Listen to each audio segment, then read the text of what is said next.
So I saw a picture of a crystallized book the other day and I thought it looked really amazing and I want one for myself, but I don't want to pay for one. So I decided to make one using a copy of Dracula that I already had. I looked up borax tutorials and I'm going to go that route, but I did not find any tutorials that showed how a person stylized the book before they dipped it in the water borax solution. So I'm going to show my process. Basically, I'm using a craft glue. I'm not sure if this one is water soluble or not, so here's to hoping that I didn't screw it up before I even started. I'm basically just taking the pages in chunks wherever they kind of pop up and gluing them down just for stability, to kind of like make an anchor to keep the pages together so they don't float away when it's soaked.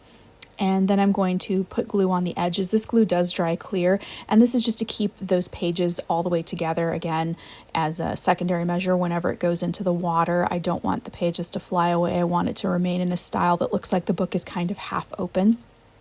So I'm going to do this on both sides, but I'm only going to show the one side. And once that is all thoroughly painted, I'm going to just add a clip on there to let it dry overnight for stability.